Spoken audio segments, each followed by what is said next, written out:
Assalamualaikum warahmatullahi wabarakatuh.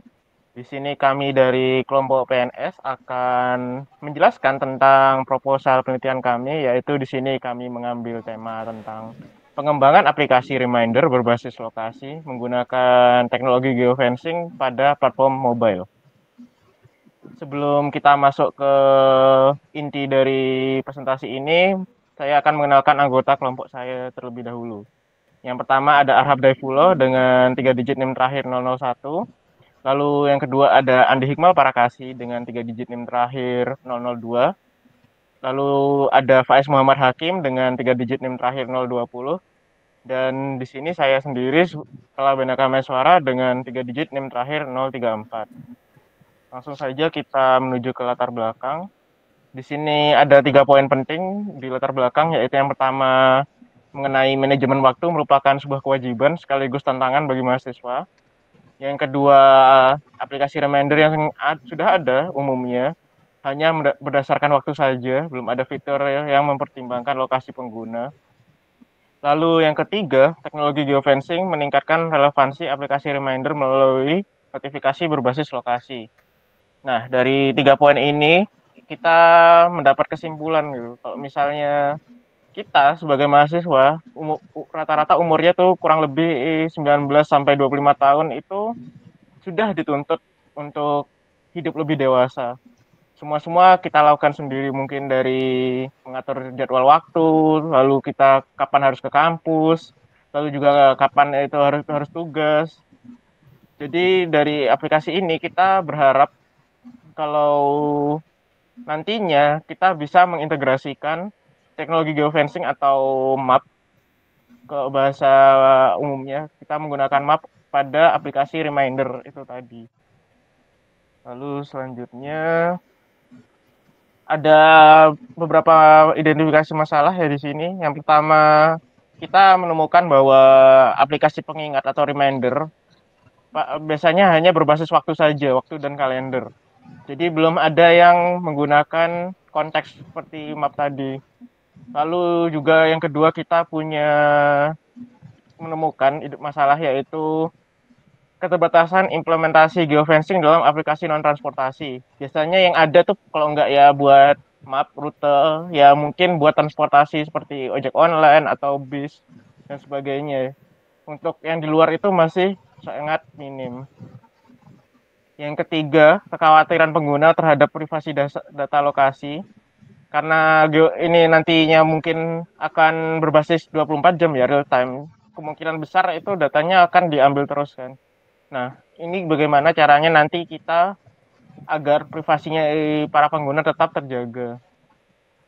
Lalu selanjutnya yang keempat, kita minimnya evaluasi pengalaman pengguna pada aplikasi sejenis. Jadi kita gimana sih kayak mungkin baterai, terus juga mungkin ya itu tadi data pengguna. Itu kan termasuk pengalaman pengguna. Nah, di sini kita juga harus mengevaluasi kayak seperti ini, bagaimana agar baterainya hemat, lalu gimana biar pengguna aman. Lalu untuk yang kelima, kesenjangan antara kebutuhan akademik dan fitur aplikasi yang tersedia. Biasanya reminder itu kan cuma umum banget ya, cuma untuk mungkin ya tadi untuk cuma tugas, lalu mungkin ada acara-acara penting ulang tahun gitu-gitu aja kan. Nah, di sini kita berusaha agar lebih mengkerucut, yaitu untuk kebutuhan akademik kayak tadi pengingat kelas mungkin, lalu pengingat tugas, terus reminder mungkin kita harus ngapain di kampus. Kita fokusnya nanti akan ke arah sana. Lalu ada tujuan penelitiannya di sini yaitu kita akan berusaha mengembangkan aplikasi reminder menggunakan geofencing tadi. Lalu yang kedua, memberikan notifikasi sesuai berdasarkan lokasi pengguna. Jadi mungkin kok penggunanya dekat perpustakaan, mungkin dia harus mencari sumber materi gitu. Itu bisa diingatkan menggunakan aplikasi ini. Lalu juga kita harus mengevaluasi user experience-nya, yaitu seperti efektivitas, lalu privasi, dan juga akurasi notifikasi tadi. Lalu di sini ada manfaat penelitiannya. Yang pertama ada manfaat teoritisnya, yaitu kita mengembangkan konsep geofencing dalam bidang akademis. Yang kedua kita menyeimbangkan pengalaman user dengan privasi. Lalu yang ketiga model notifikasi relevan dan kontekstual. Lalu manfaat praktisnya untuk mahasiswa kita sebagai alat bantu produktivitas dalam akademik. Untuk pengembang adalah panduan, kita berharap bisa membantu mereka mengintegrasikan geofencing yang efisien serta aman bagi pengguna. Lalu untuk institusi pendidikan kita juga berharap ini dapat melakukan sebagai dukungan digitalisasi layanan mahasiswa.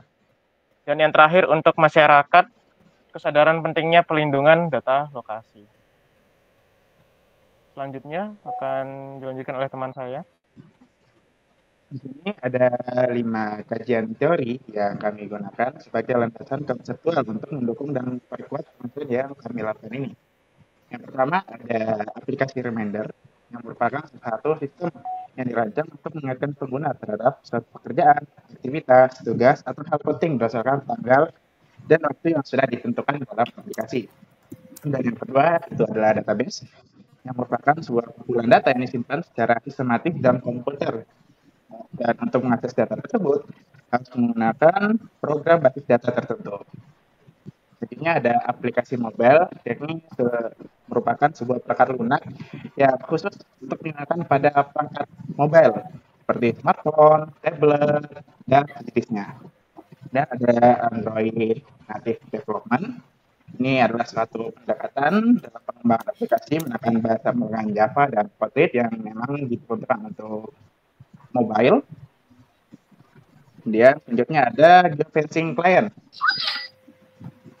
Geofencing client itu merupakan salah satu komponen dari Google Play Service yang memungkinkan mengatur lokasi berbasis radius geofence. Caranya adalah tinjauan penelitian terdahulu. Di sini kami menggunakan 2 penelitian terdahulu yang kami jadikan sebagai landasan. Di sini yang pertama adalah penelitian dengan judul aplikasi reminder jadwal kuliah dan tugas mahasiswa berbasis Android. Tujuan dari penelitian ini adalah membangun aplikasi reminder jadwal kegiatan basis Android dengan menggunakan metode Java, Android Studio, dan SQLite. Dengan hasil yang didapatkan adalah aplikasi dapat menampilkan pop-up reminder dilengkapi fitur progres mingguan dengan tingkat keberhasilan dari program tersebut adalah 83%. Dan penelitian yang kedua adalah dengan judul aplikasi reminder jadwal kegiatan berbasis mobile dengan tujuan membantu mahasiswa mengelola jadwal kuliah dan tugas dengan notifikasi. Metode yang digunakan dari penelitian tersebut adalah Java, Android Studio, dan Firebase. Hasil yang didapatkan adalah aplikasi mampu menampilkan notifikasi sesuai kategori tugas dan waktu yang ditentukan. Dan ini adalah perbandingannya dengan penelitian yang kami ajukan yang sedang kami teliti dengan tujuan aplikasi reminder dengan tambahan fitur deteksi lokasi seperti yang sudah dibahas di awal tadi. Dengan metode yang kami gunakan ada Java, Android Studio, dan geofencing. Dan hasil yang kami harapkan dari penelitian kami ini adalah prototipe aplikasi yang akan memberikan pengingat jadwal dan dapat memastikan bahwa pengguna sudah berada di lokasi yang sudah ditetapkan dalam aplikasi reminder. Di sini merupakan metodologi penelitian yang kami gunakan. Yang pertama jenis penelitian menggunakan metode kualitatif dan kita akan melakukan observasi dan kita akan menganalisis feedback dari pengguna terhadap aplikasi reminder yang digunakan nanti. Dan yang kedua adalah metode pengumpulan data, yakni survei untuk identifikasi kebutuhan, studi kasus untuk menguji aplikasi dari berbagai sisi, dan yang ketiga ada perencanaan sistem, yakni melakukan perencanaan pada arsitektur aplikasi mulai dari front end, back end, dan penyimpanan data yang akan digunakan. Dan membuat alur sistem, dan yang terakhir adalah membuat mockup UI.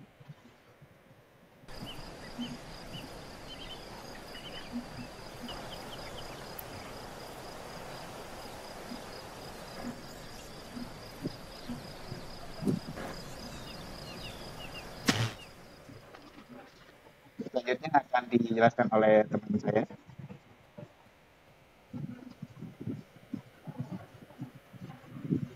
Selanjutnya ini ada metode pengumpulan data. Nah, yang pertama ini ada reduksi data, yaitu merangkum dan menyederhanakan data pada hal-hal penting dan membuang data yang tidak diperlukan. Nah, yang kedua ini kita dengan penyajian data, yaitu menyajikan data dalam bentuk uraian yang singkat, bagan, dan juga sebagainya untuk mempermudah pemahaman dan pengambilan keputusan. Dan untuk yang terakhir ini pengambilan kesimpulan dan juga verifikasi. Nah, pengambilan kesimpulan dari hasil interpretasi data yang telah disajikan untuk menghasilkan penelitian yang sistematis.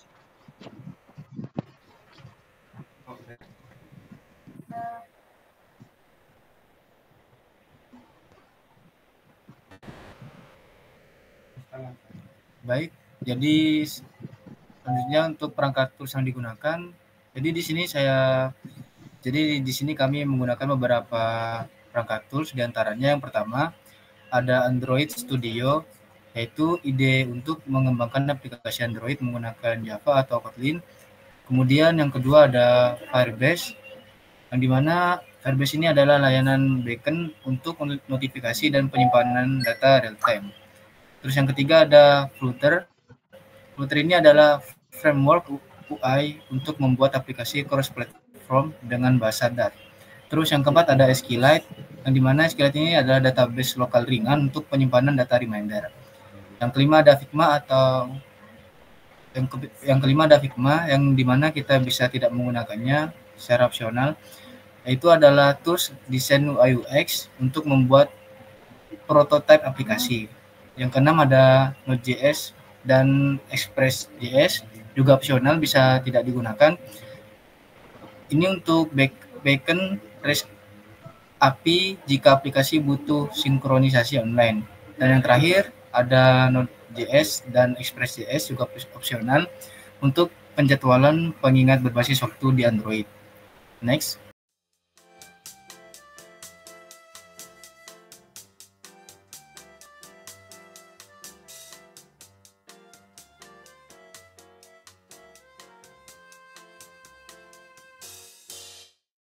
Baik, untuk jadwal penelitiannya, jadi di sini pada minggu pertama, hari pertama, kami itu melakukan studi literatur tentang aplikasi reminder berupa fitur umum dan kebutuhan pengguna. Kemudian untuk minggu pertama hari kedua, kita melakukan perumusan masalah, tujuan, dan ruang lingkup penelitian. Untuk minggu pertama hari ketiga, kita melakukan perancangan sistem seperti flowchart, use case, IRD jika pakai database relasional. Terus untuk minggu pertama hari keempat, kita melakukan pemilihan dan instalasi tools seperti Flutter, Firebase, dan sebagainya. Untuk minggu pertama hari kelima, kita melakukan pengembangan antarmuka pengguna UI. Untuk minggu pertama hari keenam, kita melakukan implementasi fungsi reminder dasar seperti tambah, ubah, dan hapus pengingat. Dan untuk minggu pertama hari ketujuh, kita melakukan integrasi database dan sistem autentikasi pengguna. Selanjutnya untuk minggu kedua hari pertama, di sini kita melakukan implementasi notifikasi menggunakan FGM. Dan untuk minggu kedua hari kedua, kita melakukan penjadwalan reminder otomatis seperti cron job atau scheduled function. Dan untuk minggu kedua hari ketiga, di sini kita melakukan pengujian sistem seperti unit test, UI test, notifikasi, dan sebagainya. Dan untuk minggu kedua hari keempat, kita melakukan evaluasi dan validasi sistem berdasarkan feedback pengguna. Dan untuk minggu kedua, hari terakhir, di sini kita melakukan penyusunan laporan akhir, penelitian, dan dokumentasi aplikasi. Next. Selanjutnya, anggaran penelitian. Di sini untuk anggarannya sudah kami susun. Di antaranya untuk koneksi internetnya itu kisaran 100.000, yang dimana digunakan untuk pengembangan, riset, dan penggunaan cloud. Dan untuk domain ini opsional ya, jadi bisa dilakukan, bisa dipakai, bisa enggak. Itu untuk anggarannya sekitar 150 sampai 200.000 per tahunnya. Itu jika Anda ingin mengonlinekan aplikasi web. Dan untuk hosting ini juga opsional ya, itu anggarannya sekitar 0 sampai 300.000. Dan untuk hosting ini bisa pakai secara gratis seperti Firebase atau FreeTire dan Vercel. Kemudian untuk lisensi software ini juga opsional dan untuk anggarannya sekitar dari 0 sampai 500.000. Ini jika pakai tools berbayar. Dan untuk biaya cetak laporan penelitian itu sekitar 150 hingga 300.000. Itu untuk anggarannya juga tergantung jumlah halaman dan jilid yang kita susun nanti. Dan untuk yang terakhir, untuk biaya yang tidak terduga itu 200.000. Yang dimana biaya ini untuk pegangan kita jika ada kendala mendadak.